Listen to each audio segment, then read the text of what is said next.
오늘은 설교 내용이 좀 어려울 수 있어서 곧바로 본론으로 들어가겠습니다.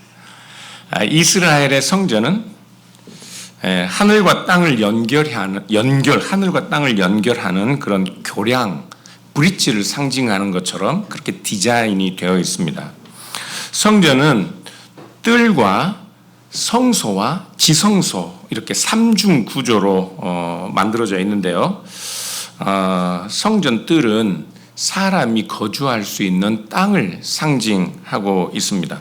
그리고 성소는 눈에 보이는 하늘을 상징하고 지성소는 눈에 보이지 않는 하나님의 통치의 공간, 천상 영역을 상징하는 그런 장소로 구분이 되어 있어요.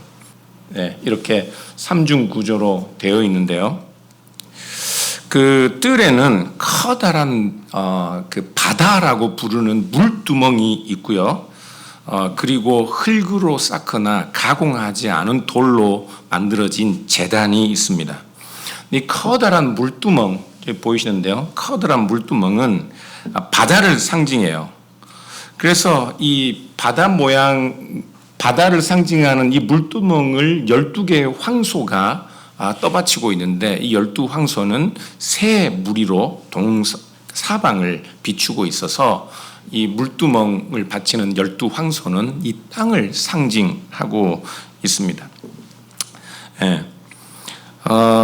그리고 그 제사장들은 지성소와 땅을 연결하는 성소에서 봉사하고 있는데, 성소는 가시적인 하늘을, 눈에 보이는 하늘을 상징해요. 그래서 이 성소 안에 들어가 보면 이 등잔대 위에 놓인 7개의 이 등잔이 있는데, 이 등잔은 그 창세기 1장에서 하나님께서 하늘의 광명체를 지으셨다고 하시는데, 이 등잔에 불을 가리킬 때 이 모세오경을 보면 그 광명체라는 단어가 이 등잔에 불을 가리켜요.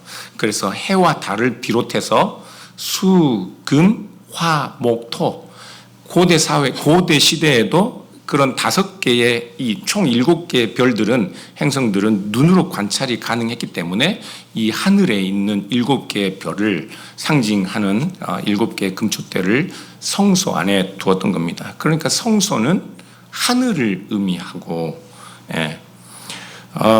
그리고 지성소는 하나님의 거룩한 임재의 공간으로 그렇게 따로 눈에 보이지 않는 청상적인 영역으로 상징되어 있습니다. 그러니까 지금 성경은 하나님의 성전이 하늘과 땅 그리고 이 모든 그 우주를 하나님이 다스리시고 하나님이 통치하신다는 것을, 하나님이 임재하시는 성전이라는 것을 그 작은 성전의 모양으로 우리에게 선포하고 있는 것이나 다름이 없어요.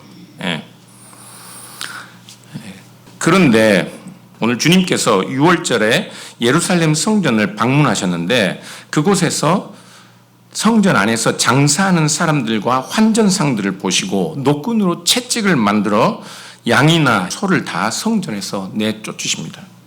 그리고 돈 바꾸는 사람들의 돈을 쏟으시고 상을 엎은 후에 장사하는 사람들을 향하여 내 아버지의 집으로 장사하는 집을 만들지 말라, 그렇게 명령하고 계셔요. 이 예수님께서 지금 성전에서 소동을 부리시는 이 일을 왜 예수님께서 이렇게 시끄럽게 소동을 부리시는가? 여러분들도 아마 이렇게 생각할 텐데요. 경건한 예배를 중요하게 생각하시는 분들이, 성전은 기도하고 예배하는 공간인데 그곳에 장사치들이 들어와 있으니 성전이 타락한 것 아니냐. 그래서 이 타락한 성전을 보고 주님께서 진노하신 것이다. 그래서 교회에서는 장사하면 안 된다. 그래서 여전도에서 뭐 선교한다고 참기름 팔고 뭐 김치 만들어 팔고 이런 거 하지 마라 하면서 이 요한복음 2장의 말씀을 아주 사람들 앞에 큰 소리로 외치는 의로운 안수 집사님을 제가 본 적이 있는데, 여러분들은 그러기 전에 항상 목사에게 와서 먼저 물어보셔야 돼요. 네. 교회에 가르치는 교사, 목사들을 두는 이유가 있습니다. 먼저 오셔서 물어보셔야 돼요. 저는 이 본문을 해석할 때 우리 주님께서 지금 인용하고 있는 구약 성경의 말씀이 있는데 왜 그 구약 성경의 말씀을 인용하고 계신지를 알아야 하고, 그리고 그 말씀을 인용하실 때 사람들이 어떻게 반응하는지를 알면 우리 주님께서 왜 지금 예루살렘 성전에서 그렇게 진노하고 계신지를 우리가 알 수 있다고 생각합니다. 우리 주님께서는 스가랴서 14장의 말씀을 인용하고 계셔요. 스가랴서 14장을 보시면 스가랴가 보는 환상의 내용이 나오는데요. 시간 관계상 제가 간단하게 요약하면, 여호와의 날이 이르면 하나님께서 예루살렘을 심판하실 것이라는 말씀이 곧 나옵니다. 그러나 하나님께서 완전히 예루살렘을 심판하는 것이 아니라 그 가운데 남아있는 자기 백성을 보호하시고, 또한 동시에 이방 나라들을 심판하여 예루살렘에서 생수가 넘쳐나 동서로 흐르게 하시고, 그때 여호와께서는 천하의 왕으로 나타나실 것이라고 예언을 해요. 그리고 그날에는 모든 나라 모든 족속이 예루살렘을 향하여 와 유대인의 절기 이스라엘의 절기를 지키게 될 것이라고 말씀하는데, 20절 21절을 보시면 이렇게 말씀하고 있어요. 그날에는 말방울에까지, 말방울이 뭔지 아시죠? 말이 목에 걸고 있는 딸랑딸랑하는 방울에게까지 여호와께 성결이라 기록될 것이라, 여호와의 것, 여호와의 소유라 그렇게 기록될 것이라, 여호와의 전에 있는 모든 솥이 제단 앞 주발과 다름이 없을 것이니 성전 안에 있는 모든 솥들이 다 거룩하게 구별되어 하나님의 제물을 삶을 수 있는 그릇처럼 될 것이니, 예루살렘과 유다의 모든 솥이 만군의 여호와의 성물이 될 것인즉 제사 드리는 자가 와서 이 솥을 가져다가 그것으로 고기를 삶으리라. 그날에는 만군의 여호와의 전에 다시는 가나안 사람이 다시 있지 아니하리라, 이렇게 말씀하고 있어요. 예수님께서는 이 스가랴 14장 21절의 말씀을 인용하고 있는데 그 말씀이 없는 것 같아요. 내 아버지의 집을 장사하는 집으로 만들지 말라는 말씀이 없는 것 같아요. 그런데 실제로 여기 여호와의 전에 다시는 가나안 사람이 다시 있지 아니라 이 말씀을 문맥으로 보면 장사하는 사람들로 번역해야 합니다. 이 구약 성경에 가나안 사람들을 장사에 능한 사람들로 번역하는 경우가 여러 번 있는데, 실제로 우리 개역 개정 성경은 가나안 사람이라고 번역하고 있지만 다른 한글 성경들이나 영어 성경을 보면 다 장사꾼들로 번역하고 있어요. 영어에도 보면 traders라고 번역하고 있습니다. 왜냐하면 그날은 말방울에까지 여호와의 성물이라고 기록될 거예요. 그러니까 이 세상에, 이 땅에 있는 작고 사소한 것까지 다 하나님의 것으로, 이제 천하의 왕이신 여호와께 속한 것으로 그렇게 구별되어 있으니, 하나님께 제사 지내러 오는 자들이 성전 앞에서 하나님께 바칠 제물들을 따로 구별하여 매매할 이유가 없어진 것이죠. 그래서 지금 스가랴는 그때에는 장사하는 이들이 있지 아니할 것이라 그렇게 예언하고 있었던 겁니다. 이 말은 이제 모든 소유가 다 하나님의 소유가 되는 때가 올 것이다는 스가랴 선지자의 예언이었던 거예요. 예수님 당시에 헤롯이 지은 성전은 정말 웅장하게 그 로마 시대에도 소문이 날 정도로 잘 지어진 건축물이었습니다. 그래서 제자들이 예수님과 함께 성전을 나오면서, 예수님, 이 성전의 벽을 이루고 있는 이 돌들을 보십시오. 얼마나 큽니까? 정말 헤롯이 자신의 치세를 드러내고 자기 자신이 구약 성경에서 예언한 메시아처럼 자기 자신을 드러내기 위해 성전을 정말 화려하고 웅장하게 지었습니다. 그리고 그 성전에 유대인들이 절기만 되면 수 없는 사람들이 모여와 그 성전에서 하나님께 제사를 지냈어요. 그럼에도 불구하고 이 성전이, 많은 사람들은 아직 스가랴의 예언대로 완성된 참된 성전이라고 믿지 않았습니다. 그래서 어느 유대인들 중에는, 아주 경건한 유대인들 중에는 이 헤롯이 지은 성전, 그리고 그 당시에 제사장들이 인도하는 그 제사는 참된 제사가 아니라서 자신들이 따로 광야로 나가서 그곳에서 자신들이 따로 하나님께 예배를 드리는 그런 그룹들도 있었고, 그리고 나중에 요한복음 4장에서 보면 아시겠지만 사마리아 사람들은 그리심산이라는 곳에서 오히려 하나님께 예배를 드리고 있었던 거예요. 그러니까 지금 스가랴가 말하는 모든 사람들이 함께 모여 모든 것이 하나님의 소유가 되는 그때 참된 예배를 드리는 참된 성전의 완성은 아직 오지 않은 것으로 사람들이 그렇게 알고 있었습니다. 그럼에도 불구하고 여전히 예루살렘 성전은 절기가 되면 언제나 많은 사람들로 인산인해를 이루고, 그리고 성전에서 드릴 제사, 제물을 구하기 위해 많은 매매가 이루어지는 그런 상황이었습니다. 성전에서 제사를 지내기 위해서는 그 성경이 요구하는 그 합당한 제물을 준비해야 되는데, 그 제물을 구하기 위해 성전 바깥들에 있는 이 장사치들에게 제물을 구해야 하는 그런 상황이었는데, 문제는 이 장사하는 사람들이 언제나 성전 당국에서 그 당시에 가야바 대제사장, 안나스 가문의 대제사장 가문이 성전의 최고 리더들이었는데 그들에게 허가를 받아야 했습니다. 성전 당국의 허가를 받아야 했고, 그곳에서 매매를 하기 위해서는 성전 제사장들에게 상당한 권리금을 내야 했던 그런 상황입니다. 그러니까 제사장들은 성전을 가지고 막대한 부를 축적하고 있었던 거예요.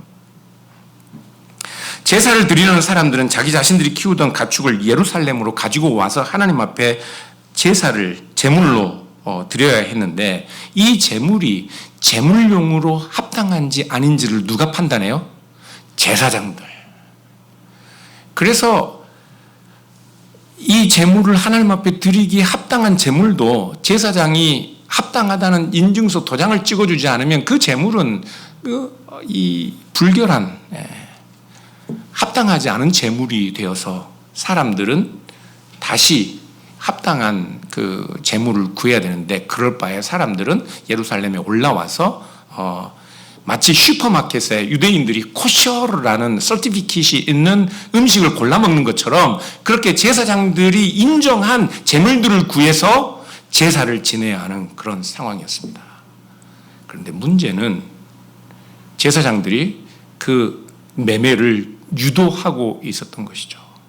거기에서 거래되는 값도 시중보다 훨씬 비싼 돈으로 제사장들의 탐욕과 욕심을 채워줬어야 하니까요. 뿐만 아니라 당시 유대 성인들은 의무적으로 성전세를 바쳐야 했습니다. 그런데 당시 통용되던 화폐는 로마의 그 화폐였는데, 이 데나리온에는 월계관을 쓴 카이사 황제의 얼굴이 새겨져 있었기 때문에 이것을 성전세로 낼 수가 없었어요. 그래서 유대인들이 사용하던 셰켈이라는 단어로 환전을 해서 성전세를 내야 했는데, 문제는 이 환전상들도 상당한 환전료를 수익으로 올리고 있었고, 그 수익의 얼마는 제사장들의 호주머니로 그들의 부를 채우는 수단으로 사용되고 있었던 것이죠. 예수님은 성전 바깥에서 일어나고 있는 그 현상 때문이 아니었어요. 눈에 보이지 않는 그 안에서 일어나는, 눈에 보이지 않는 제사장들의 부를 축적하는 하나님의 성전을 부의 수단으로 사용하는 제사장들을 향하여, 그 성전 시스템을 향하여 우리 주님께서는 진노하고 계셨던 겁니다. 여러분, 하늘이 무너지면 어디로 피할 수 있어요? 하늘이 무너지면 어디로 피할 수 있습니까? 하나님이 계신 천상의 영역과 이 땅을 연결하는 교량 같은 하늘, 그 제사장들의 타락 때문에 그 하늘이 무너질 상황입니다. 1991년 10월 21일 오전 7시경에요. 1991년 한국의 서울 한강 남쪽과 북쪽을 잇는 성수대교가 무너진 일이 있었습니다. 32명이 사망했어요.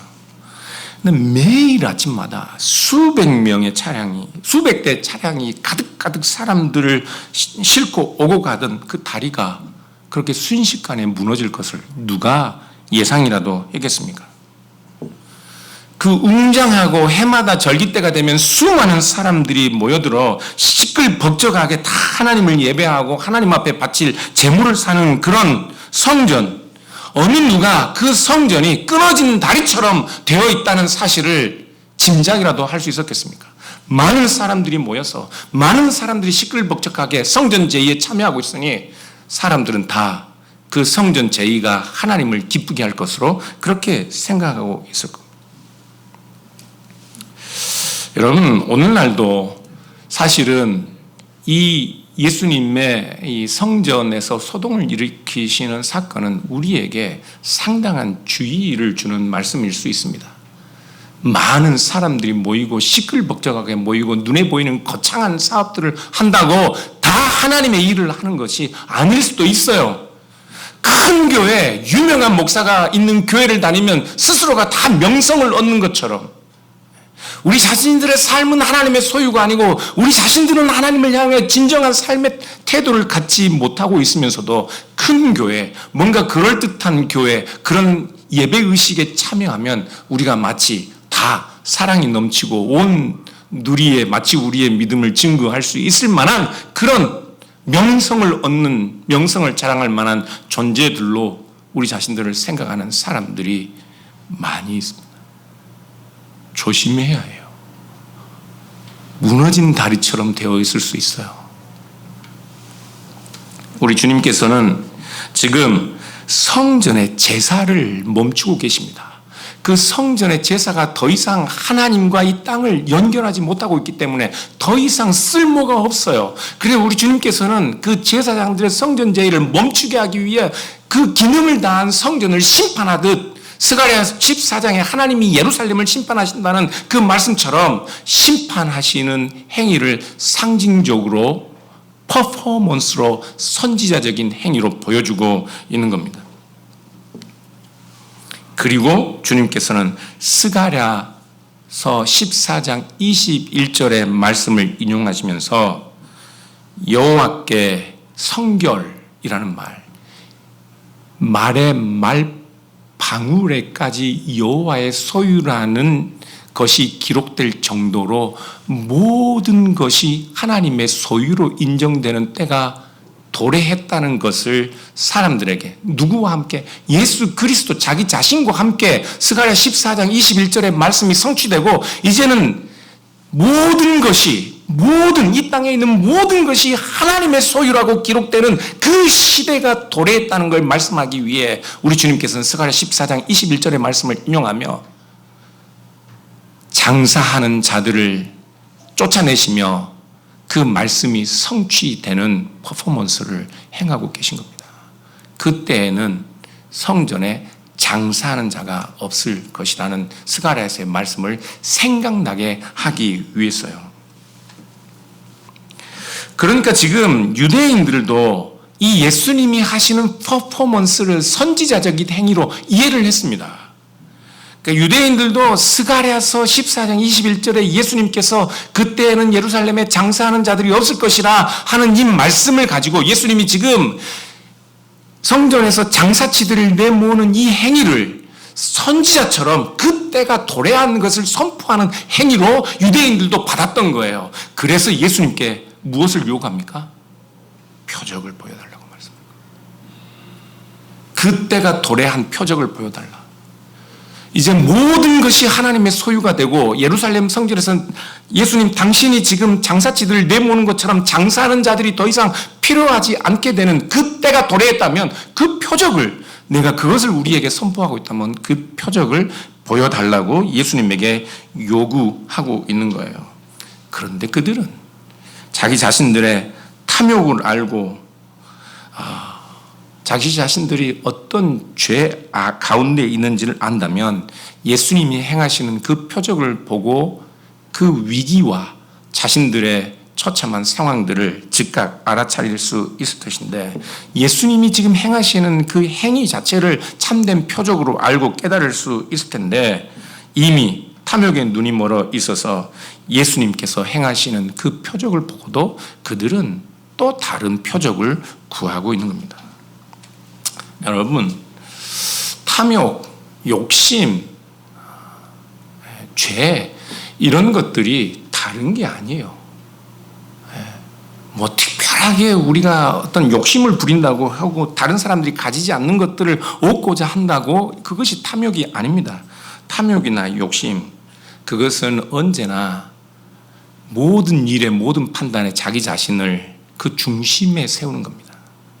자기 자신이 중심이 되는 거예요. 그 어떤 상황도 모든 것도 자기 정당화를 위해서 사용하는 거. 그래서 유대인들이 구하는 표적도 하나님이 자기 자신들의 욕망을 성취하고 자신들이 기대하는 것을 성취해 줄 수 있는 하나님으로 드러나는 표적을 구하는 거예요. 우리가 하나님의 뜻을 구하고 하나님께서 우리에게 뭔가 역사하시는 것을 구할 때도 우리는 다 어떤 방식으로 구해요? 내가 욕망하는 것을 성취시키시는 하나님의 표적을 구한다고. 그 유대인들이나 우리나 다를 것이 없습니다. 아닌 것 같아요. 당장 우리의 기도를 보십시오. 우리는 하나님의 뜻을 구하는 것 같죠. 하나님에게 확실한 응답을 구하는 것 같아요. 이 길입니까? 저 길입니까? 이 사람입니까? 저 사람입니까? 그렇죠? 제가 청년들을 지도할 때 맨날 청년들에게 목소리를 높였던 게 있어요. 너희들 지금 혼인을 앞두고 있는데 결혼 상대자들 두고 그렇게 맨날 구체적으로 기도한다고 하는데 그거 하지 마라 제발. 왜 여러분들 자녀들에게 아니면 다른 사람들에게 기도할 때 혹시나 혼인 대상을 놓고 기도할 때 구체적으로 기도하라고 해요? 왜 그렇게 종용하죠? 내가 그렇게 기도하지 않고 그냥 대충 결혼했더니 눈 뒤집혀서 좋은 사람이라고 생각해서 결혼했더니 지금 있는 고생 없는 고생 다 하고 이 모양 이걸로 사는 것 아니냐. 그러니 너는 기도할 때 제발 구체적으로 기도해라. 이런 사람. 예? 그렇죠? 그렇게 구체적으로 기도 안 하면 하나님이 그냥 우리를 아무나 만나게 하시는 건가요? 그렇죠. 그러면서 제가 그 청년들 보면서 참 용감하기도 해요. 어떻게? 자기 분수는 좀 알아야지. 기도하는데 자기 남편 될 사람, 아내 될 사람은 뭐 그냥 미스 코리아 정도는 돼야 되고, 뭐 남자는 뒤에 다 사자가 붙어야 되는데 목사는 절대 안 되고, 뭐 키는 무조건 108, 179도 안 돼. 다 180 정도 돼야 되고. 맞잖아요. 요즘에는 인컴도 정확하게 기도하더라고. 참 웃기지도 않아요. 요즘 젊은 사람들 이혼하는 첫 번째 이유가 뭔지 아세요? 경제적인 문제 때문이에요. 다 이미 30대 후반에 자기 경제적인 어떤 어느 정도 여유를 가지고 결혼하기 때문에 결혼해도 서로의 재산, 경제적인 부분에 간섭당하지 않은 거예요. 재밌는 이야기 들었어요. 그래서 이 양반들이 그게 너무 복잡하니까 계산하기가 힘들잖아요. 그래서 당신 집에 갈 때는 모든 경비도 당신이, 기름값까지, 우리 집에 갈 때는 기름값까지 다 내가. 이게 부부예요.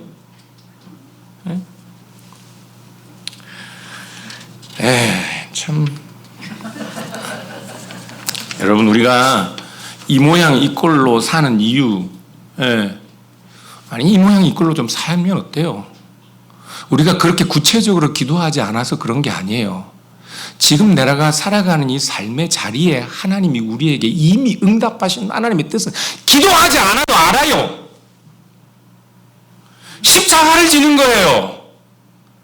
하나님이 모든 세상, 하물며 말 방울에게까지 자신의 소유라고 기록하는 때가 예수 그리스도와 함께 도래했으니 내 삶의 모든 영역, 내 가진 모든 소유가 다 하나님의 소유라고. 하물며 이 밉상인 남편도 이 밉상인 아내도 하나님의 소유처럼 대하는 거예요. 그게 하나님의 뜻인 거예요.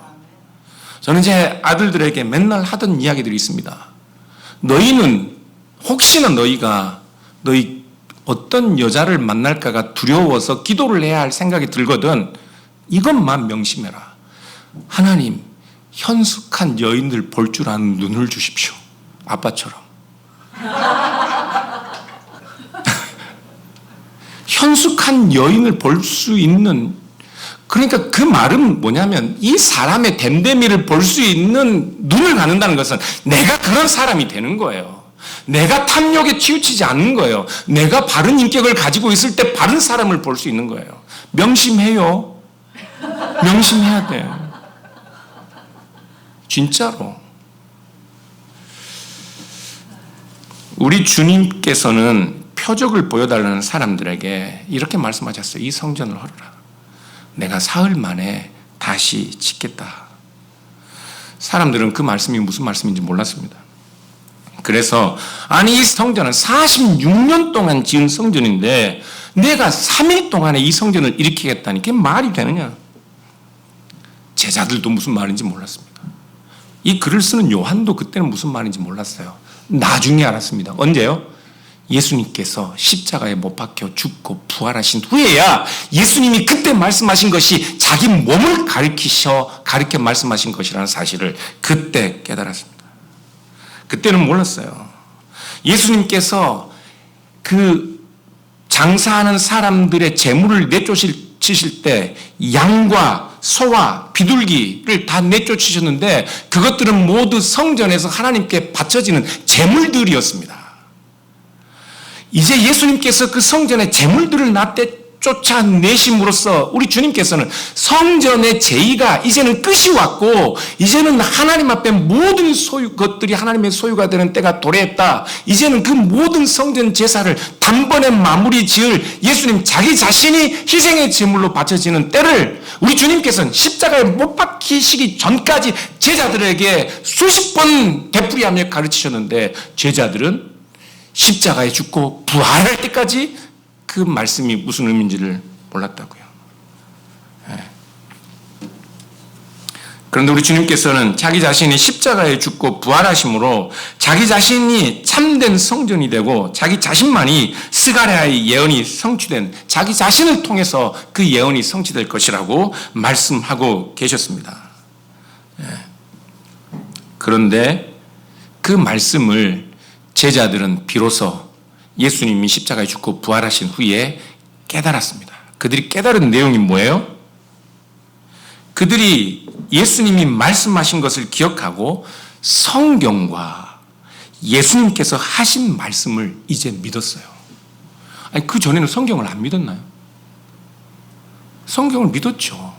그런데 여기서 말하는 성경은 스가랴서의 예언을 가리키는 겁니다. 예수님께서 인용하시는 이제 마침내 여호와의 때가 되면은 모든 것들이 하나님의 소유가 되는 하나님이 천한 만민의 왕으로 나타나시는 그 예언이 참으로 성취될 것인데 예수님이 그 때가 자기 자신과 함께 도래했다는 예수님의 퍼포먼스가 참이었고 예수님의 선언이 참이었다는 사실을 성경과 예수님의 말씀이 참이었다고 믿게 된 거예요. 사랑하는 여러분, 예수 그리스도 안에서 진짜로 하늘과 땅이 만나게 되었습니다. 예수 그리스도가 아니면 이제는 더 이상 하늘과 땅이 만날 수 있는 교량이 없어요. 오직 예수 그리스도만이 참으로 하늘과 땅을 연결하는 참된 성전이십니다. 그런데 예수 그리스도라는 성전 안에서 하나님을 만나는 사람들은 어떤 사람들이에요? 세상의 모든 것이 말의 방울에까지도 여호와의 소유라고 기록되는 그 시대를 사는 사람들입니다. 세상의 모든 것이 여호와의 소유로 기록되는 때가 그리스도와 함께 도래했다고요. 우리는 그 참된 성전이신 그리스도 안에서 하나님을 만나고 유일하고 참된 예배를 드리는 것입니다. 요한복음 4장을 보면 사마리아 수가성 여인에게 주님께서 하나님이 영과 진리로 예배하는 자들을 찾으신다고 말씀하시는데 오직 영과 진리로 드릴 수 있는 참된 예배는 예수 그리스도 안에서만 드릴 수 있는 예배예요. 예수 그리스도 안에 영과 진리로 드릴 수 있는 예배가 우리에게 은혜로운 선물로 주어졌습니다. 우리는 그런 예배를 드리는 참된 성전 안에서 하나님을 만나는 사람들입니다. 그런데 보십시오. 여러분의 모든 소유에 여호와의 소유라는 기록이 새겨져 있습니까? 여호와의 모든 소유로 인장이 찍힌 그 표시를 여러분의 모든 삶의 영역에 가지고 계시냐고요? 아닌 것 같아요. 아닌 것 같아요. 사랑하는 여러분, 우리는 더 이상 다른 표적이 필요하지 않아요. 예수 그리스도, 십자가에 죽고 부활하신 예수 그리스도가 우리에게 참된 표적입니다. 이 예수 그리스도, 죽고 부활하신 예수 그리스도마저도 참된 표적으로 알지 못하고 이 예수 그리스도 때문에 우리의 모든 삶의 영역이 하나님의 소유라는 사실을 알지 못한다면 우리에겐 더 이상 보여줄 수 있는 표적이 없어요. 무슨 표적을 달리 얻을 수 있겠습니까? 예수 그리스도를 믿으십니까? 예수 그리스도가 참된 성전이심을 믿어요? 그리스도 외에는 우리에게 다른 길이 없다는 것을 믿으십니까? 예수 그리스도만이 참으로 하나님과 우리를 연결하는 참된 브릿지라는 사실을 믿으셔요?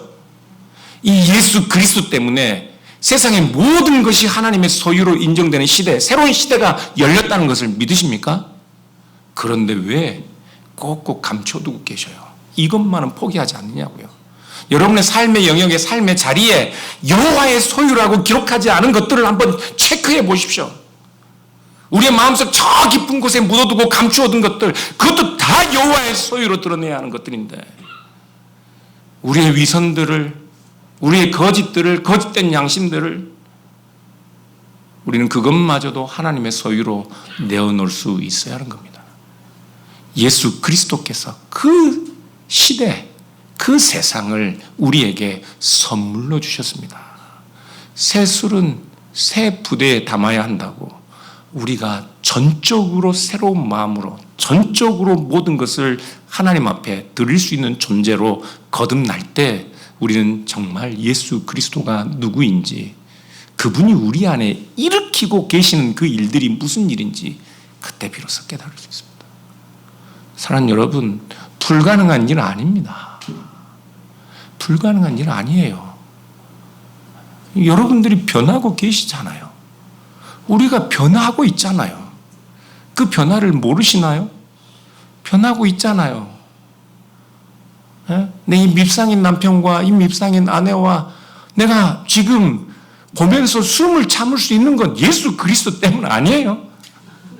옛날 같으면 전쟁이라도 몇 번 했을 것 아닙니까? 변하고 있잖아요. 그런데 우리가 더 알아야 한다고요.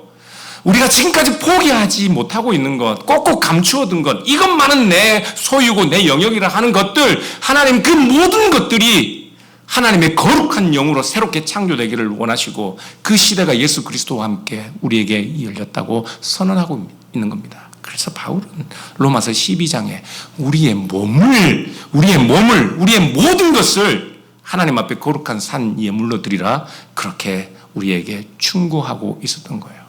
사랑하는 여러분, 새 시대가 열렸습니다. 새로운 세상이 우리 눈앞에 펼쳐져 있어요. 예수 그리스도와 함께 그 세상을 사십시오. 꼭꼭 감추어둔 것 다 하나님 앞에 드러내십시오. 이것도 당신의 소유입니다. 기도하겠습니다.